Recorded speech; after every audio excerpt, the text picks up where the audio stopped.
मंडळी, आपल्या जीवनातील समस्या, मग त्या आर्थिक असू द्या, घरात कुणाचं लग्न ठरत नाहीये किंवा घरात पैसा टिकत नाहीये किंवा कुटुंबाची प्रगती होत नाहीये, अशा सगळ्या समस्यांवर उपाय काय असतो माहितीये?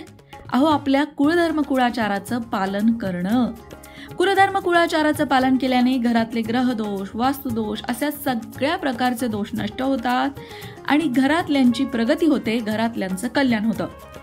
आणि या कुळधर्म कुळाचाराचाच भाग आहे खंडोबांचा षड्रात्र उत्सव, ज्याला खंडोबाचं नवरात्र असंही बोलीभाषेत म्हणतात. मल्हारी मार्तंडाच्या कृपेचा अनुभव तर अनेक लाखो भक्त रोज घेत असतात.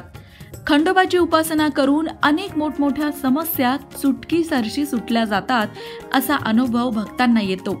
आणि म्हणूनच खंडोबा ज्यांचं कुलदैवत आहे, त्यांनी खंडोबाचा षड्रात्र उत्सव व्यवस्थितरित्या साजरा करावा आणि कुळधर्म कुळाचाराचं पालनही करावं. 13 डिसेंबर ते 18 डिसेंबर या काळामध्ये मार्तंड भैरव अर्थात श्री खंडोबांचा षड्रात्र उत्सव साजरा होईल. या काळात खंडोबांची उपासना कशी करावी, नैवेद्य काय अर्पण करावा, 6 दिवस कोणत्या गोष्टी करू नये, कोणत्या गोष्टी आवर्जून कराव्या, या सगळ्याबद्दल या व्हिडिओत तुम्हाला संपूर्ण माहिती मिळणार आहे. व्हिडिओ सुरू करण्याआधी चॅनलला सबस्क्राईब करा आणि फेसबुकवरनं हा व्हिडिओ बघत असाल तर फेसबुक पेजलाही फॉलो करा. मंडळी, श्री खंडोबा हे महाराष्ट्राचं कुलदैवत आहे. खंडोबांचा षड्रात्र उत्सव हा मार्गशीर्ष शुद्ध प्रतिपदा ते मार्गशीर्ष शुद्ध षष्ठी असा 6 दिवस साजरा होतो. हा खरा षड्रात्र उत्सव असतो, पण याला बोलीभाषेत खंडोबांचं नवरात्र असंही म्हणतात. पण हे 6 दिवस असतात, म्हणून हा षड्रात्र उत्सव असतो. मार्गशीर्ष शुद्ध षष्ठी म्हणजे चंपाषष्ठी या दिवशी खंडोबा ऋषींच्या विनंतीला मान देऊन मणिमल्लांचा वध करून लिंगद्वय रूपाने प्रकट झाले आणि तेव्हापासून भक्त खंडोबांची उपासना करू लागले. खंडोबांच्या षड्रात्र उत्सवाचे पहिले 5 दिवस उपवास केला जातो आणि 6व्या दिवशी तो उपवास सोडला जातो.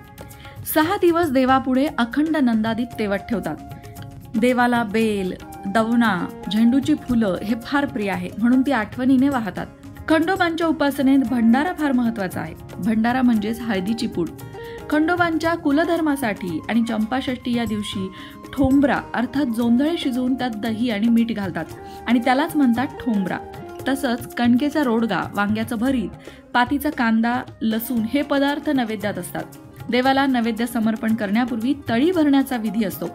तळी भरणं म्हणजे काय, तर एका ताम्हणात विड्याचं पान, पैसा, सुपारी, भंडारा आणि खोबरं हे सगळे पदार्थ ठेवून ते ताम्हण सदानंदाचा येळकोट येळकोट किंवा येळकोट येळकोट जय मल्हार असं 3 वेळा मोठ्याने म्हणत उचलतात.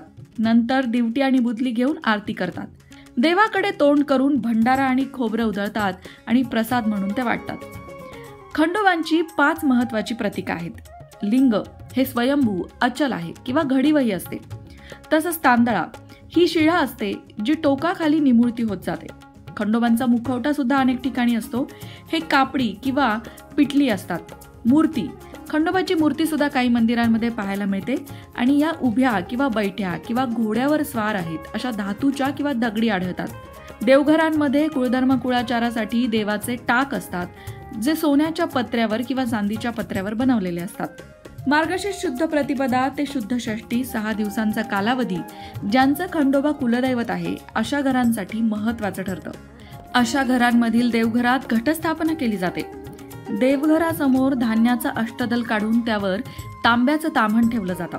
त्याच्या तोंडाच्या काठाला बाहेरील बाजूला नागवेलीची 5 पानं बांधली जातात आणि कलशाच्या तोंडाला आतमधून 5 पानं ठेवली जातात.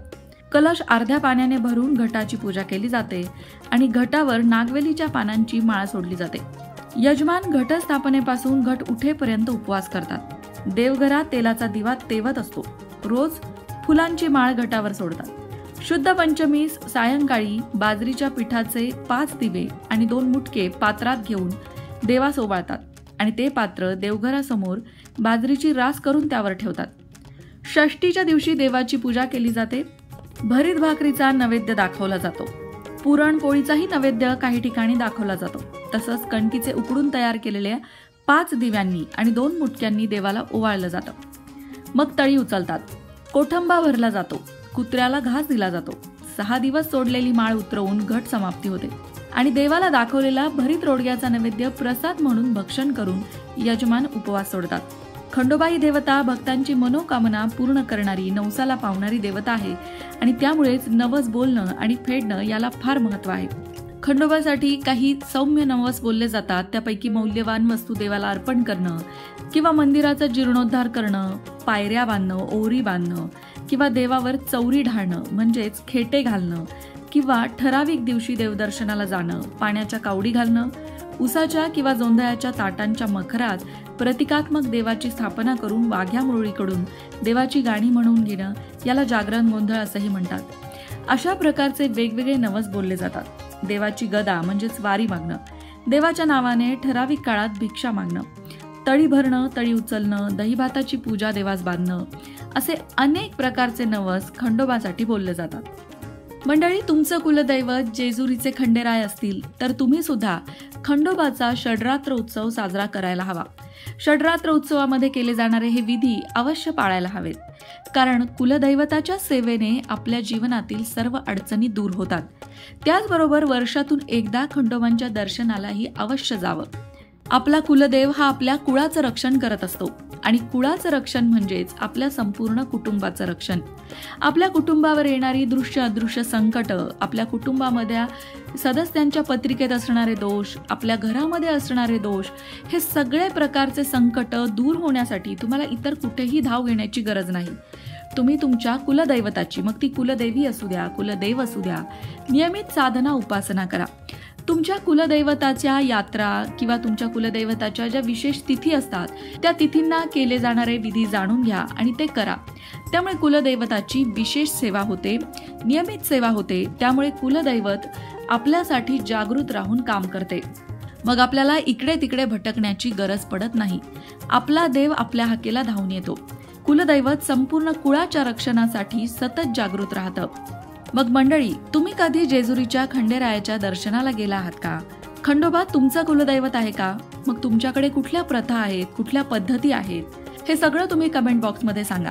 म्हणजे ज्यांना कुणाला माहिती नाहीये त्यांना तुमच्या माध्यमातून सुद्धा अनेक गोष्टी माहिती होतील. ज्या या व्हिडिओमध्ये आम्ही कव्हर केल्या नाहीयेत त्या गोष्टी तुमच्याकडनं त्यांना कळतील.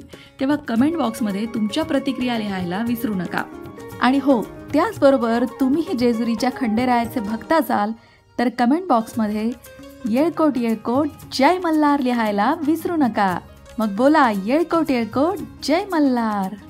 अशाच प्रकारच्या माहितीपूर्ण व्हिडिओंसाठी लोकमत भक्ती चॅनलला सबस्क्राईब करा आणि बेल आयकॉनवर सुद्धा क्लिक करा. म्हणजे आमच्या नवनवीन व्हिडिओचं नोटिफिकेशन तुम्हाला मिळत राहील. तसंच योग्य आध्यात्मिक मार्गदर्शनासाठी लोकमत भक्तीच्या फेसबुक पेजला फॉलो करायला विसरू नका.